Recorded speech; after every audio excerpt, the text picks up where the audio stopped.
Welcome to the deep dive. Let's get straight to it.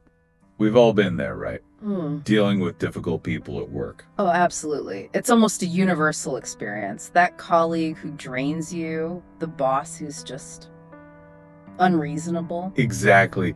The person who makes things complicated. And it really affects your day, your well-being.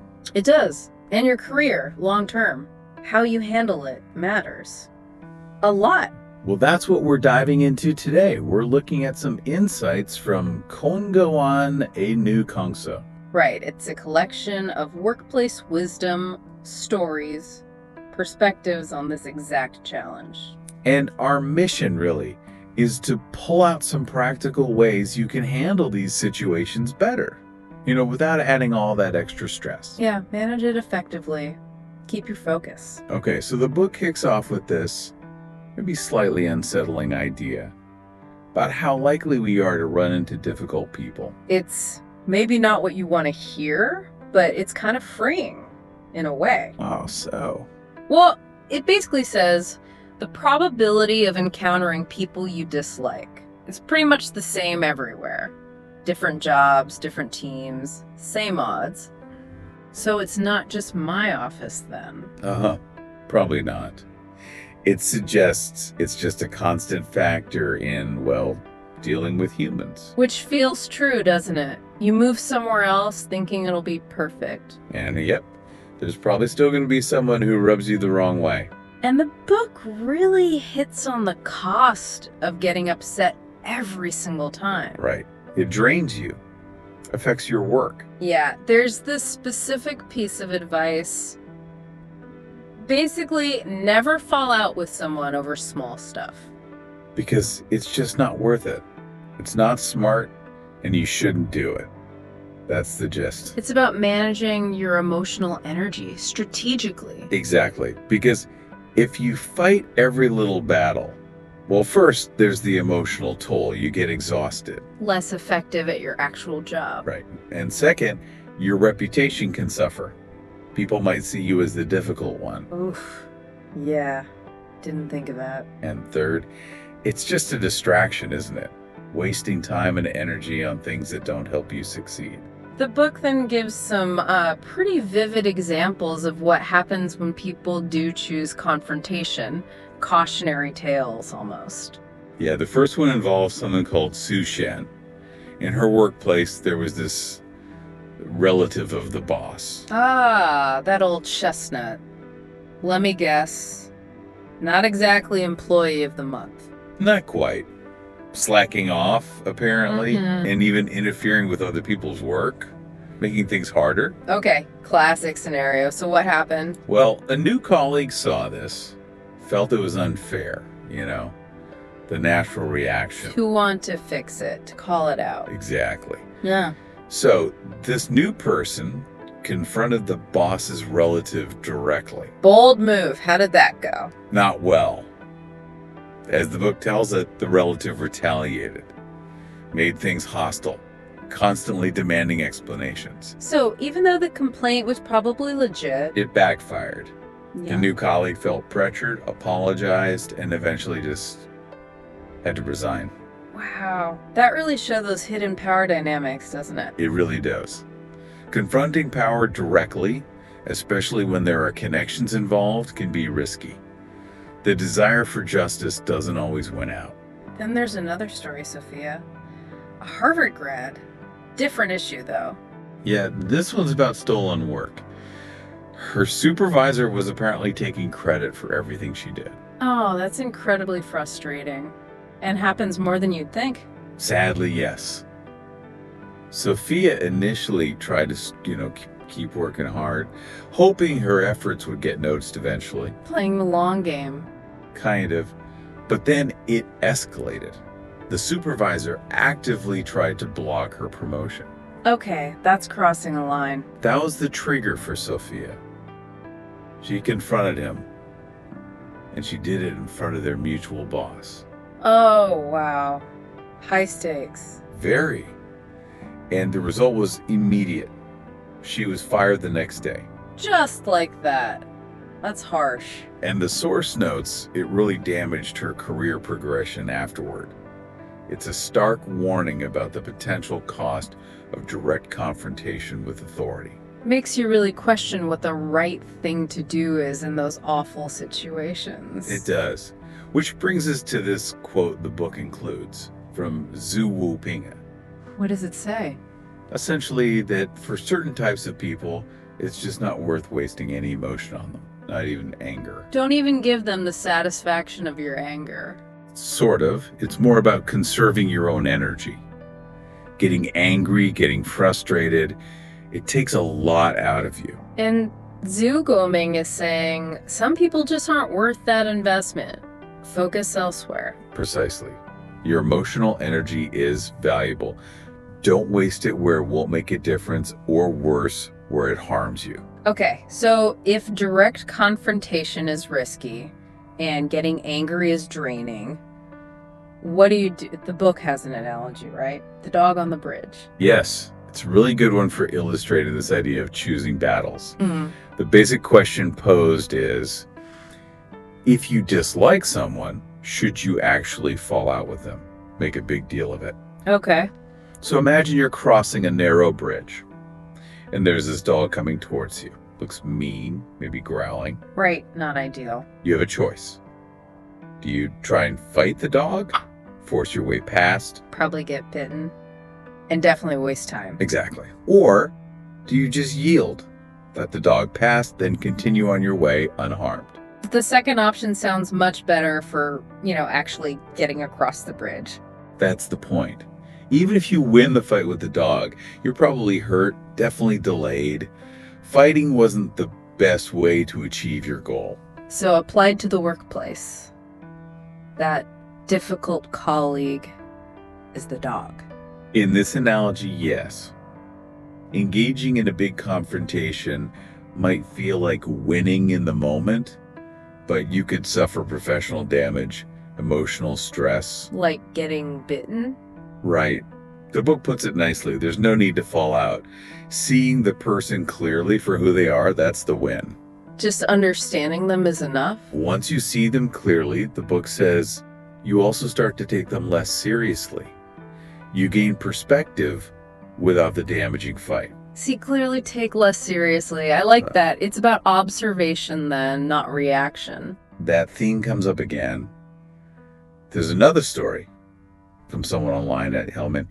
It's about first impressions being wrong. Okay, what happened there? Well, I got friendly with a new colleague. Seemed really nice, helpful. They built up some trust, shared casual thoughts. Sounds normal. Until I found out this friendly colleague had reported some private comments she'd made about their manager.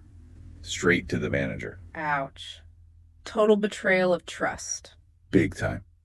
But what's interesting is at the IMU's response. Did she confront the person? I think I would have wanted to. That's the impulse, right? But she didn't. She made a conscious choice not to make a scene. Really? She just carried on as normal. Outwardly, yes. Professionally polite. With working with them. Why? That sounds incredibly hard. Her reasoning, as presented, was strategic. Confronting might feel good for a minute, but it could blow up workplace relationships, damage her own standing. Make things even worse in the long run. Exactly.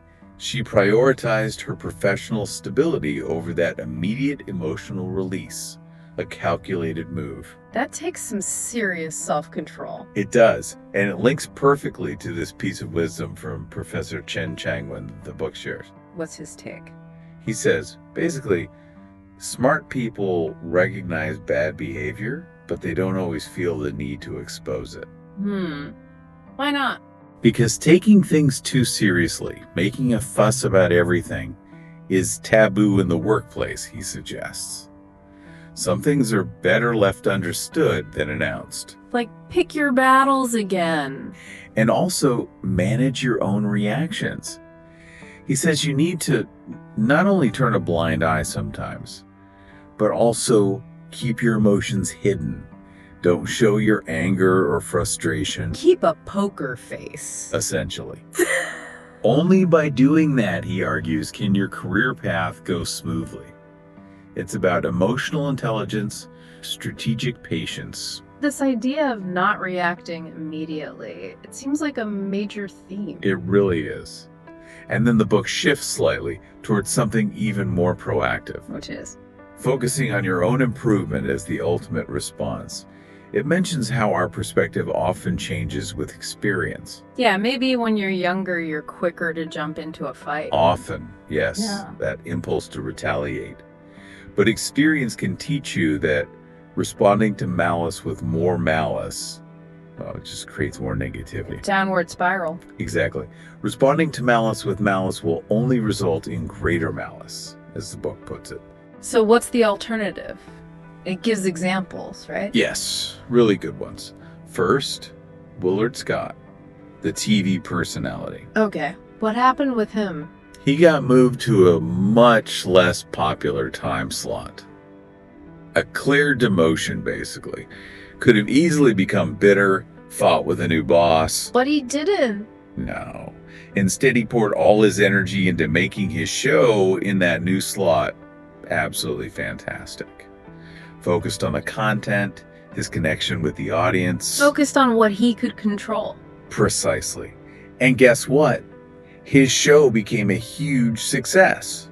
Won awards, even. Wow. So improving his own work was his response. A very effective one. It shows the power of focusing inward on your own performance. Okay, that's compelling.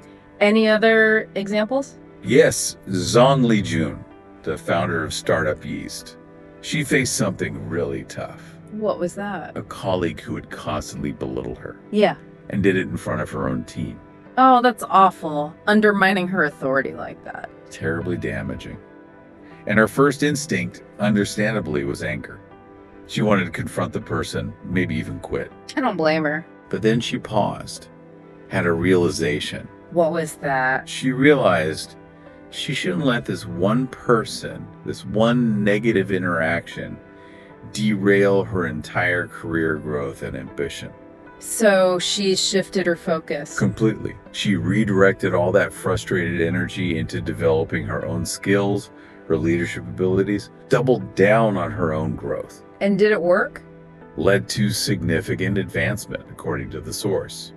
It really backs up this other quote they share. Go on. If you dislike someone, it means they are still in your field of vision. Only by growing yourself can you make them disappear from your sight. Meaning, if you advance far enough, they become irrelevant. That's the idea. You outgrow the problem. Which leads to another great saying in the book. Rather than falling out, it's better to turn things around. Rather than getting angry, it's better to strive for success. Turn things around for yourself. Strive for your success. Don't get stuck on them. Exactly. It shifts the power back to you. The book wraps this up with a really powerful story, doesn't it? Jackie Robinson. Yes, a truly incredible example of navigating intense adversity. Remind us of that key conversation he had with his boss, Branch Rickey.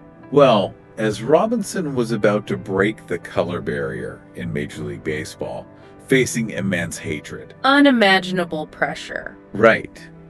Rickey told him very directly that they needed a player with the guts not to fight back, the strength not to retaliate against the abuse he would inevitably face. Which must have sounded counterintuitive, like asking him not to stand up for himself. Robinson apparently questioned it, but Rickey's reasoning was profound. What was it? It wasn't about being passive, it was about understanding where the true victory lay. Rickey essentially said, "We win when the world has to admit two things: that you are a gentleman and that you are a great baseball player." Wow. Victory through excellence and character, not through fighting every insult. Exactly. Demonstrate your worth and dignity despite the ugliness, rather than getting dragged down into it. It's about choosing the higher ground, the more impactful response. Taking the high road, but with immense strength. Immense strength. And the book uses this to land its final point on this topic. Which is? The most useless revenge is falling out. The most powerful counterattack is self-improvement. Self-improvement. That's it. In the days to come, putting all your mind on your work is the best investment for the future. Focus on your growth, your contribution. So, wrapping up this deep dive, the big takeaway from Kwanwoo and Naekong-sa seems clear. Dealing with difficult people, it's pretty much guaranteed. It's a workplace reality, but that knee-jerk reaction, the anger, the confrontation, it often hurts us more. Yeah, the stories really highlighted the potential costs. Lost jobs, damaged reputations, wasted energy. So the more effective path suggested by these sources involves, well, a few things. Observing without always reacting emotionally. Seeing clearly, like the bridge analogy. Right. Maybe trying to understand why someone acts that way, not to excuse it, but just to navigate it better. And most importantly, channeling that energy into yourself. Your own skills, your own performance, your own growth. That seems to be the most powerful strategy. It really makes you pause and think, doesn't it? All that energy we spend being frustrated or annoyed by certain colleagues. Imagine redirecting it. What could you achieve if that energy went towards your own goals instead? This deep dive really suggests your best response isn't fighting back directly. But maybe, just maybe, outgrowing the whole situation. Focusing so much on your own positive trajectory that the negativity just fades from view.